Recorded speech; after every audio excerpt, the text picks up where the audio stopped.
할렐루야. 오늘도 말씀으로 주님과 동행하고 계신 여러분을 주님의 이름으로 축복합니다. 함께 보실 말씀은 욥기 8장에서 13장이 되겠습니다. 이 부분은 욥의 세 친구들과 욥 사이에 벌어지는 첫 번째 논쟁의 내용이 기록되어 있습니다. 8장은 엘리바스와 욥 사이의 논쟁을 들은 빌닷이 욥을 공박하는 내용인데요. 2절을 보면 빌닷은 입 다물라는 말로 공박을 시작합니다. 그리고 욥이 겪은 재난 중에 가장 감당하기 힘든 재난인 자식들의 죽음을 언급하면서 그런 일을 당한 것을 보니 네 자녀들이 죽게 죄를 지었음이 분명하다면서 자녀들의 죽음의 이유를 넘겨짚기까지 합니다. 11절에서 빌닷은 왕골과 갈대 비유를 들면서 하나님을 잊어버리는 자는 한때 무성하게 자라나 다 말라버리는 왕골과 갈대같이 되기 때문에 하나님 앞에서 순전함을 회복하여서 진풀에 뿌리 내리는 왕골과 갈대처럼 되지 말고 흙에 뿌리 받고 자라는 나무처럼 되라고 권면을 하기까지 합니다. 9장 10장은 빌닷의 공박에 대한 욥의 답변입니다.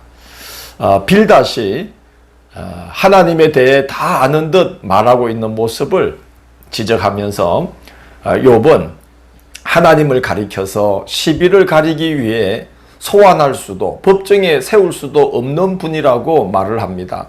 9장 32절은 하나님과 사람 사이의 관계에 대한 너무나 깊은 통찰과 상당한 수준의 문학적 표현이 이제 거기에 느낄 수가 있는 구절입니다.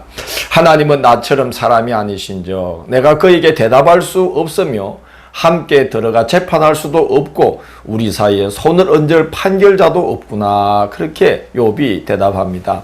욥기는 그 내용도 중요하지만 삶에 대한 심오한 성찰과 더불어 문학적 표현의 깊이와 풍부함은 이루 말할 수가 없습니다. 그래서 그런 걸 느끼면서 읽는 묘미도 또한 특별한 책이 욥기가 되겠습니다. 10장은 욥이 하나님께 탄원의 기도를 드리는 것으로 빌닷에 대한 답변을 마무리하는 내용입니다. 10장 9절에서 욥은 주께서 내 몸을 흙을 뭉치듯 지으시고서 왜 나를 다시 티끌로 돌려보내려 하십니까? 하고 탄원합니다. 친구들이 번갈아 가며 말로 공박하는 것을 멈추게 해달라고 강구하기도 합니다. 17절을 보면 주께서 자주자주 증거하는 자를 바꾸어 나를 치시며 나를 향하여 진노를 더하시니 군대가 번갈아서 치는 것 같으니이다 라고 탄식합니다.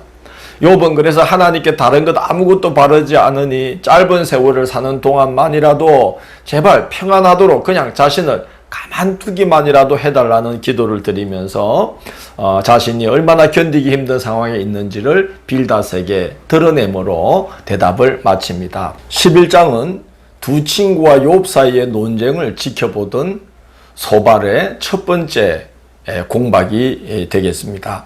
친구들이 번갈아 공박하는 것을 욥이 군대가 번갈아 치는 것 같으니이다고 표현하면서 하나님 앞에 탄원하는 소리를 듣고도 소발은 두 친구에 이어서 공박을 개시합니다. 2절을 보면 소발이 욥을 향해 말이 많으니 말로 참견하지 않을 수가 없다. 말이 많은 걸 보니 내가 어렵지 못하다는 증거가 아니겠는가 라며 공박을 시작합니다.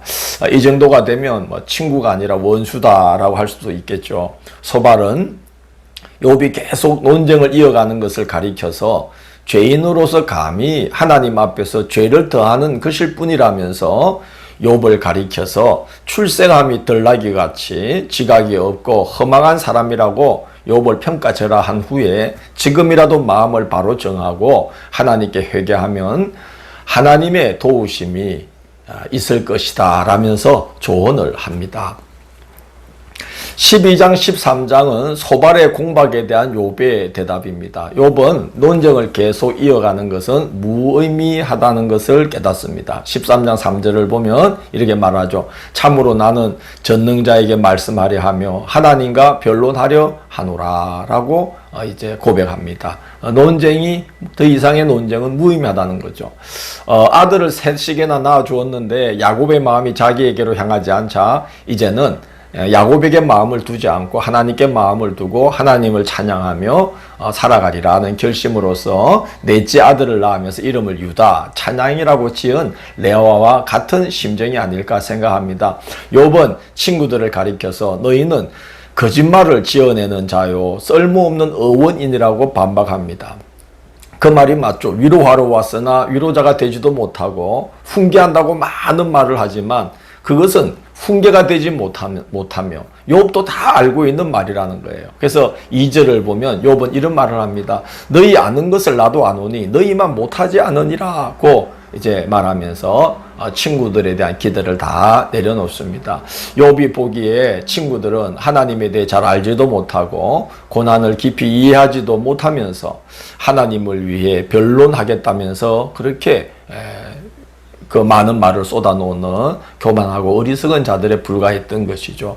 우리도 그런 태도를 취하는 일이 없도록 고난당하는 영혼들을 위해서 먼저 주님의 위로와 긍휼을 빌며 기도하는 그런 우리들이 돼야 되겠다 그런 생각이 듭니다. 내일 6월 11일 금요일은 욥기 14장에서 19장을 욥과 친구들의 두 번째 논쟁이라는 제목으로 살펴보도록 하겠습니다. 오늘도 함께 해주셔서 감사합니다.